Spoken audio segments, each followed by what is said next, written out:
Hello दोस्तों, नमस्कार। मैं रोहित स्वागत करता हूं आप सभी का आपके अपने रोहित स्टडी पॉइंट में। तो साथियों, आज हम करंट अफेयर की सीरीज शुरू करने वाले हैं जनवरी 2026 की। आज जनवरी 2026 की पहली क्लास होगी। इससे पहले हम दिसंबर तक करंट अफेयर पढ़ चुके हैं।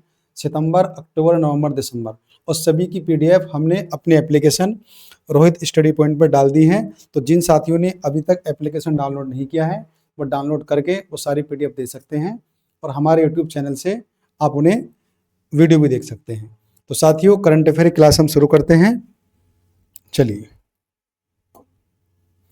तो आज की क्लास का पहला सवाल रहेगा हमारा कि विश्व स्तर पर विश्व हिंदी दिवस प्रतिवर्ष किस तारीख को मनाया जाता है। तो देखिए, विश्व हिंदी दिवस हम कब मनाते हैं? तो साथियों ध्यान रखना, 10 जनवरी को हम मनाते हैं विश्व हिंदी दिवस। और इस बार की विषय और थीम क्या रहने वाली है? हिंदी पारंपरिक ज्ञान से कृत्रिम बुद्धिमत्ता तक। तो इस बार की थीम साथियों ये रहेगी आपकी। और पहला विश्व हिंदी सम्मेलन कब हुआ था? तो 10 जनवरी 1975 को हुआ था। ये क्वेश्चन अक्सर अंक से पूछा जाता है, तो ध्यान रखिएगा। और भारत सरकार ने 2006 में इसे आधिकारिक रूप से वैश्विक स्तर पर मनाने की घोषणा की थी। उसके बाद देखिए, अगर आपसे पूछा जाए राष्ट्रीय हिंदी दिवस कब मनाते हैं, तो 14 सितंबर को। और विश्व हिंदी दिवस कब मनाएंगे? तो 10 जनवरी को। दोनों डेट आप याद रखना। उसके अलावा 21 फरवरी को अंतर्राष्ट्रीय मातृभाषा दिवस मनाया जाता है। तो तीनों ही डेट आप याद रखना, तीनों ही इंपॉर्टेंट रहेंगी। और जिन साथियों ने अभी तक हमारे चैनल को सब्सक्राइब नहीं किया है तो वो सब्सक्राइब कर ले, क्योंकि वीडियो डेली आने वाली है करंट अफेयर की, जीएस की, मैथ्स की। तो नोटिफिकेशन आपको मिल जाया करेगा। आगे चलते हैं। भारत ने चीनी नागरिकों की तकनीकी और व्यावसायिक गतिविधियों के लिए कौन सा नया वीजा लॉन्च किया है? तो उस वीजा का नाम है आपका EB4 बिजनेस। क्या नाम है उसका? तो भारत ने चीनी नागरिकों के लिए EB4 यानी कि ई प्रोडक्शन इन्वेस्टमेंट बिजनेस वीजा नामक नया वीजा शुरू किया है। इसका उद्देश्य तकनीकी, व्यावसायिक और औद्योगिक गतिविधियों जैसे कि मशीन स्थापना, गुणवत्ता समीक्षा और प्रशिक्षण को सुगम बनाना है। और यह वीजा आवेदन के लगभग 45 से 50 दिनों के भीतर जारी होगा और 6 महीने तक भारत में रहने की इसमें अनुमति मिलेगी। तो ध्यान रखना आप लोग, क्या नाम है? EB4। अगला क्वेश्चन आता है आपका कि हाल ही में राजस्थान के किस उत्पाद को भौगोलिक संकेत यानी कि जीआई टैग प्रदान किया गया है? तो वो किया गया है नागौरी अश्वगंधा को। नागौरी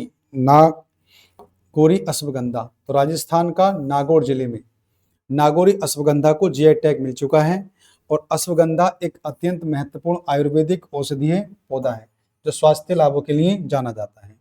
और यह राजस्थान के कृषि क्षेत्र का दूसरा जीआई टैग है। इससे पहले सोजत मेहंदी भी याद रखना आप लोग, सोजत मेहंदी भी राजस्थान का है। अब राजस्थान में कुल 22 जीआई टैग हो चुकी हैं। देखिए, कुछ इंपॉर्टेंट जीआई टैग जो हमने लिए हैं, जो हाल ही में जिनको मान्यता मिली है, तो उनको आप ध्यान रखना। सबसे पहले नागौरी तो पढ़ चुके हैं हम लोग, नागौरी राजस्थान का। ये सब रहेंगे आपके तमिलनाडु के।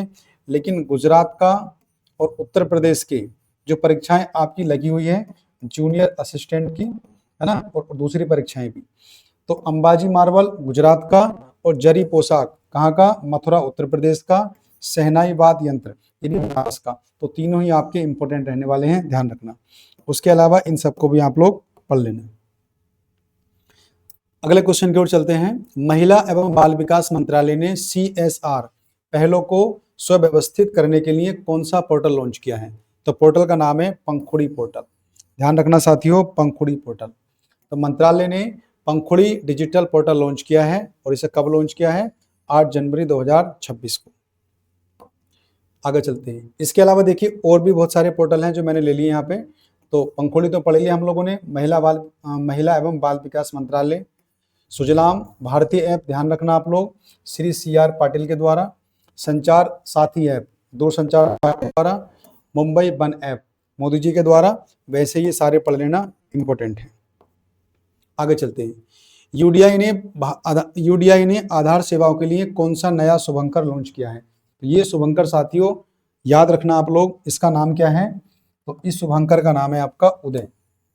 क्या नाम है इसका? उदय। तो यूडीआई ने उदय नामक नया शुभंकर लॉन्च किया है। और कब किया है? 8 जनवरी 2026 को लॉन्च किया है।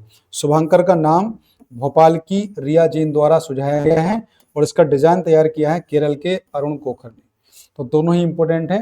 अगर नाम सुझाने की पूछे तो रिया जैन, और डिजाइन की बात करेंगे तो अरुण गोखल। और उदय के माध्यम से लोग आधार अपडेट, प्रमाणीकरण और डेटा शेयरिंग की जानकारी सरल तरीके से प्राप्त कर सकते हैं। तो क्या नाम है उस लोगों का भाई? शुभंकर उदय। आगे चलते हैं। संयुक्त राष्ट्र यूएन ने वर्ष 2026 को किसके लिए अंतर्राष्ट्रीय वर्ष घोषित किया है? तो अंतर्राष्ट्रीय वर्ष, देखिए जैसा आपने पढ़ा होगा बाजरे को 2023 का घोषित किया था, उसी तरीके से 2026 का जो घोषित किया गया है चारागाह और आपका पशुपालन, याद रखना। तो यूएन ने 2026 को अंतर्राष्ट्रीय चारागाह और पशुपालन वर्ष घोषित किया है, और यह प्रस्ताव 76वें सत्र में मंगोलिया और 60 से अधिक देशों ने मिलकर पारित किया है। इससे पहले 2023 में बाजरे का अंतर्राष्ट्रीय वर्ष और 2025 का भी इंपोर्टेंट रहेगा आपका सहकारिता का अंतर्राष्ट्रीय वर्ष। चलिए आगे चलते हैं। मिजोरम में खोजी गई कैलारिया मिजोरमेंजिस किसकी एक नई प्रजाति है? तो ये जो प्रजाति है वो किसकी है? वो है आपकी सांप की, यानी कि स्नेक। तो यह सांप की एक नई प्रजाति है जिसे कैलारिया नाम दिया गया है। यह एक गैर विषैला रीड स्नेक है जो रात्रिचर और अर्धभूमिगत जीवन शैली वाला है। मिजोरम में अब 117 सरीसृप प्रजातियां और 22 उभयचर प्रजातियां दर्ज की गई हैं। चलिए साथियों, ये क्वेश्चन देखिए इंपॉर्टेंट है, कहीं ना कहीं एग्जाम में आने वाला क्वेश्चन है आपका। क्वेश्चन क्या है? डोनाल्ड ट्रंप जो अमेरिका के राष्ट्रपति हैं ने हाल ही में अमेरिका को कुल कितने अंतर्राष्ट्रीय संगठनों से बाहर निकालने की घोषणा की है? तो भाई देखिए डोनाल्ड ट्रंप ने 66 यानी कि 66 अंतर्राष्ट्रीय संगठनों से अमेरिका को बाहर निकालने का अनाउंसमेंट कर दिया है। क्वेश्चन इंपोर्टेंट है, ध्यान रखना आप लोग, ठीक है भाई। तो 66 संगठनों में 30 तो संयुक्त राष्ट्र के हैं और बाकी जो 35 है वो अन्य संगठन है। और इनमें भी देखिए जो इंपॉर्टेंट है आपके WHO से बाहर हो जाएगा, यूनेस्को से, मानव अधिकार परिषद, और भारत फ्रांस का जो नेतृत्व वाला था ISA क्या होता है? इंटरनेशनल सोलर अलायंस, इससे भी अब ये बाहर हो जाएगा। तो ट्रंप प्रशासन के अनुसार ये संगठन अमेरिका फर्स्ट पॉलिसी और अमेरिका के राष्ट्रीय हितों के खिलाफ थे, इसीलिए बाहर हुआ है। ग्रीनलैंड की विदेश और रक्षा नीति पर वर्तमान में किस देश का नियंत्रण है? तो देखिए, तो ग्रीनलैंड की जो विदेश और रक्षा नीति है उस पर जो आपका कब्जा है वो है डेनमार्क का। किसका? डेनमार्क का। साथियों ध्यान रखना आप लोग, ग्रीनलैंड 1814 में डेनमार्क का हिस्सा बना था और इसकी राजधानी थी नुइक। और एक सर्वे के अनुसार ग्रीनलैंड के 84% लोग डेनमार्क से स्वतंत्रता का समर्थन करते हैं, यानी कि वो डेनमार्क से अलग होना चाहते हैं, आजादी चाहते हैं। आगे देखते हैं, किस शहर ने हाल ही में जल जनित बीमारी के प्रकोप को महामारी घोषित किया है? तो जल जनित बीमारी कहां पर हुई है भैया? तो ये हुई है साथियों आपकी इंदौर में। कहां पर? इंदौर। और जानते हैं आप लोग इंदौर के बारे में कि इंदौर को भारत का सबसे स्वच्छ शहर माना जाता है और पिछले 4-5 सालों से ये इस रैंक में नंबर 1 पर भी है। तो वहीं पर ये बीमारी फैली है और दूषित पानी के कारण अब तक 10 लोगों की मौत हो चुकी है और पानी के नमूनों की जांच में ई कोली बैक्टीरिया की पुष्टि की गई है। तो इस बैक्टीरिया का नाम भी याद रखना, ई कोली बैक्टीरिया। मद्रास संगीत अकादमी द्वारा संगीत कलानिधि पुरस्कार 2026 से किसे सम्मानित किया गया है? तो किसको किया गया है? RK श्रीराम कुमार को। तो किनको किया गया है? साथियों ध्यान रखना, तो वायलिन वादक RK श्रीराम कुमार को इस प्रतिष्ठित पुरस्कार से सम्मानित किया गया है। यह कर्नाटक संगीत के क्षेत्र का सर्वोच्च सम्मान है। आगे चलते हैं। पाकिस्तान वायुसेना ने 600 किलोमीटर रेंज वाली किस स्वदेशी एयर लॉन्च क्रूज मिसाइल का परीक्षण किया है? तो पाकिस्तान ने जो किया है वो किसका किया है? तैमूर का। ध्यान रखना, तैमूर, इनके नाम ऐसे रहते हैं। तो पाकिस्तान ने तैमूर मिसाइल का सफल परीक्षण किया है। इसकी मारक क्षमता लगभग 600 किलोमीटर रहेगी और यह मिसाइल जमीन और समुद्र दोनों पे काम करेगी। आगे देखते हैं। 12 से 13 जनवरी 2026 को भारत की यात्रा पर आने वाले फ्रेडरिक मर्ज, बहुत ही अच्छा क्वेश्चन है, बहुत ही प्यारा क्वेश्चन है। कहाँ के हैं ये हैं जर्मनी के चांसलर। कहाँ के? जर्मनी के चांसलर। किस देश के चांसलर हैं? तो सीधा सीधा आंसर हो जाएगा आपका जर्मनी के। और फ्रेडरिक मर्ज जर्मनी के चांसलर हैं जो 12-13 जनवरी 2026 को भारत दौरे पर आए हैं। चांसलर बनने के बाद यह उनकी पहली आधिकारिक यात्रा है। तो क्वेश्चन आपका और ज्यादा इंपॉर्टेंट हो गया कि पहली यात्रा चांसलर बनने के बाद में अपने देश भारत की है। वे अहमदाबाद और बेंगलुरु का दौरा करेंगे और मोदी जी के साथ साबरमती आश्रम भी जाएंगे।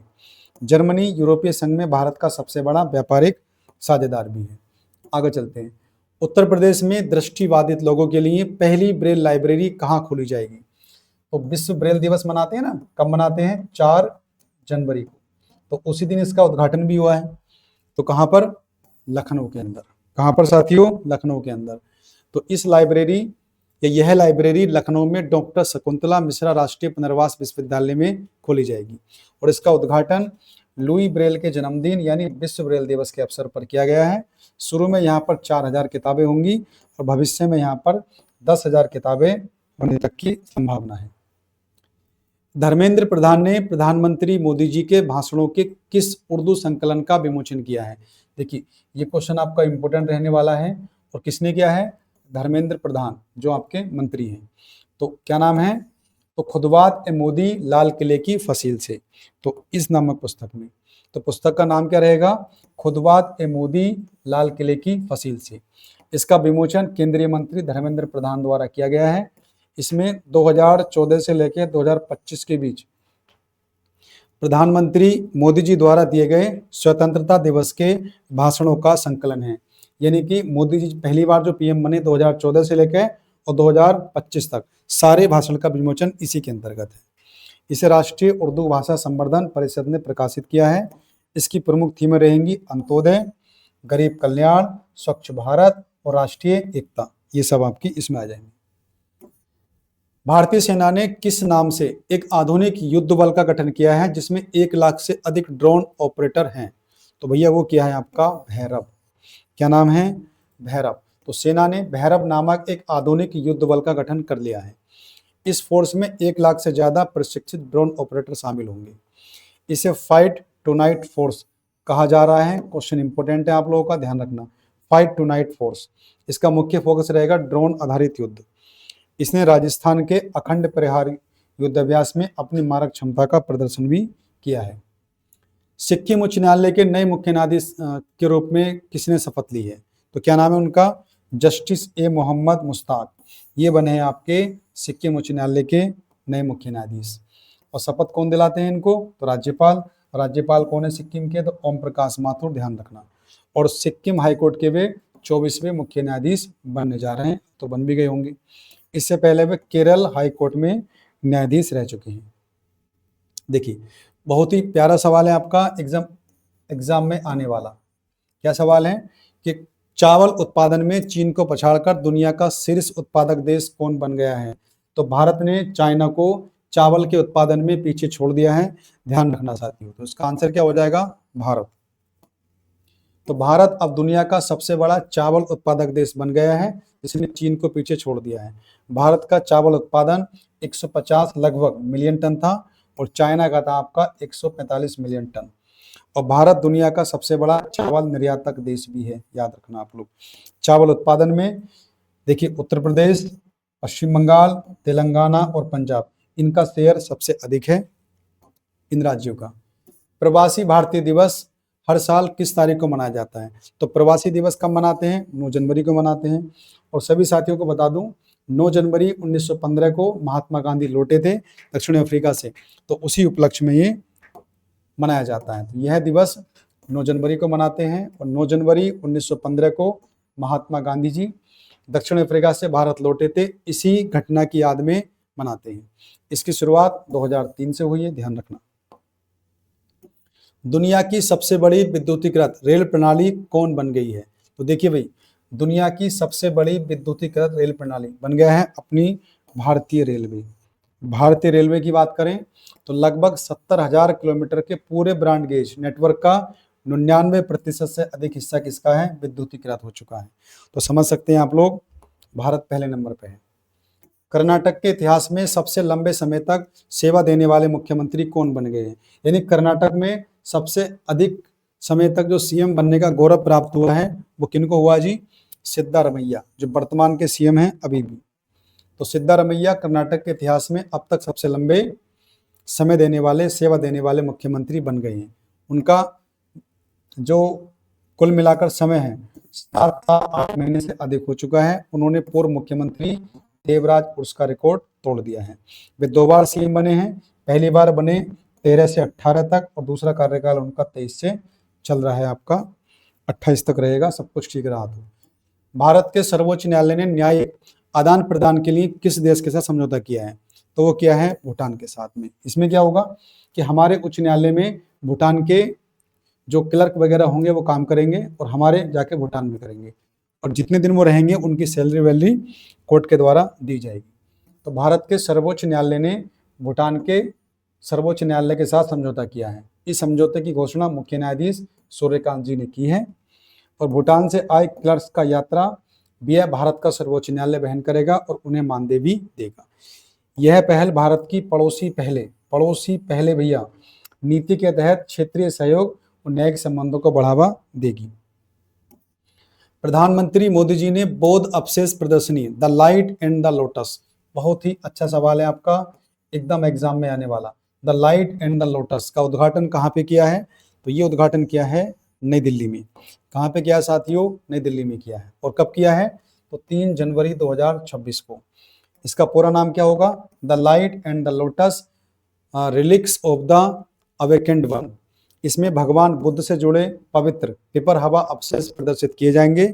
ये अवशेष 127 वर्षों के बाद भारत वापस आए हैं और पहली बार इतने बड़े पैमाने पर प्रदर्शित हुए हैं। तो क्वेश्चन आपका और भी ज्यादा इंपॉर्टेंट हो जाएगा, है ना। और पिपर हवा कहाँ पड़ता है जी? अवशेषों की खोज 1898 में विलियम क्लेक्सटन पेपे ने उत्तर प्रदेश में की थी। और अब साथियों तुम मुझे कमेंट बॉक्स में बताओ कि पिपर हवा किस जिले में पड़ता है उत्तर प्रदेश के। जल्दी से फटाफट कमेंट्स में बताइए, मैं वेट करता हूँ। हाल ही में चर्चा में रही पुस्तक हिस्ट्री दैट इंडिया इग्रोइड के लेखक कौन बने हैं? तो हिस्ट्री दैट इंडिया इग्रोइड के लेखक बने हैं, क्या नाम है उनका? प्रेम प्रकाश। तो प्रेम प्रकाश बने हैं, ध्यान रखना आप लोग। इस पुस्तक में भगत सिंह, सुभाष चंद्र बोस, INA और नौसेना विद्रोह जैसी कम चर्चित घटनाओं पर प्रकाश डाला गया है। इसके नए संस्करण को गोवा के मुख्यमंत्री प्रमोद सावंत ने जनवरी 2026 में लॉन्च किया है। नए संस्करण में विशेष रूप से वीर सावरकर के बारे में भी बताया जाएगा। ये कुछ पुस्तकें हैं जो मैंने ली हैं, इनको देख लेना आप लोग, एक है ना। जैसे फाइंडिंग होम अगेन है ऋचा शर्मा की, मोदीज मिशन, ये इंपॉर्टेंट रहेगी आपकी, किनकी है? वर्गीस देसाई की है। इस तरह से आगे देखते हैं। राष्ट्रीय स्तर की सारस आजीविका मेला 2026 का उद्घाटन कहाँ पे किया गया? तो ये किया गया साथियों गुंटूर में। कहाँ पे किया गया है? गुंटूर में। और गुंटूर कहाँ पड़ता है? तो आंध्र प्रदेश में। यह मेला 6 से 18 जनवरी 2026 तक आयोजित होगा। मेले का मुख्य उद्देश्य ग्रामीण महिलाओं के सेल्फ हेल्प ग्रुप के उत्पादकों को प्रदर्शित करना है। और उद्घाटन आंध्र प्रदेश के मुख्यमंत्री चंद्रबाबू नायडू द्वारा किया गया है 8 जनवरी को। और साथियों इसके अलावा देख लेना कुछ लोकप्रिय मेले हैं। कुंभ मेला कहाँ लगता है? प्रयागराज में, हरिद्वार में, उज्जैन में और नासिक में 12 साल के बाद लगता है। पुष्कर मेला सूरजकुंड में लगता है फरीदाबाद हरियाणा में, सरस मेला गुंटूर आंध्र प्रदेश में, रथ यात्रा पुरी उड़ीसा में, तीज महोत्सव राजस्थान हरियाणा में, सोनपुर पशु मेला सोनपुर बिहार में लगता है, दीपावली पूरे देश में, होली पूरे देश में, दुर्गा पूजा पश्चिम बंगाल में, गणेश चतुर्थी महाराष्ट्र में, ओणम केरल में होता है, बिहू असम हो गया आपका, लोहड़ी हो गया आपका पंजाब में। तो ये सब आपके जो मेले हैं या राष्ट्रीय पर्व हैं ये आपसे अक्सर परीक्षा में पूछे जाते हैं, तो साथियों ध्यान रखना। तो साथियों आज की क्लास में सिर्फ इतना ही। तो ये 25 क्वेश्चन आपके लिए इंपॉर्टेंट हैं। सारे क्वेश्चन की जो PDF मिलेगी वो हमारे एप्लीकेशन पे मिलेगी। तो जिन हमारे साथियों ने अभी तक एप्लीकेशन को डाउनलोड नहीं किया है वो डाउनलोड कर लीजिए आप लोग। इसमें सारे टेस्ट, आपके नोट्स और इम्पोर्टेंट क्लासें कि आपकी PDF यहीं से आपको मिलेगी, रोहित स्टडी पॉइंट एप्लीकेशन पर। और जिन साथियों ने अभी तक हमारा YouTube चैनल सब्सक्राइब नहीं किया है वो कर लीजिए आप लोग। और टेलीग्राम जरूर ज्वाइन कर लेना आप लोग, सारी अपडेट वगैरह आपको यहीं से मिलेगी। फिर भी अगर आपकी कोई क्यूरी है तो मेरा WhatsApp नंबर भी है, आप यहाँ भी मुझसे कॉन्टैक्ट कर सकते हैं। ठीक है साथियों, फिर मिलते हैं कल अगली क्लास में। तब तक के लिए बाय।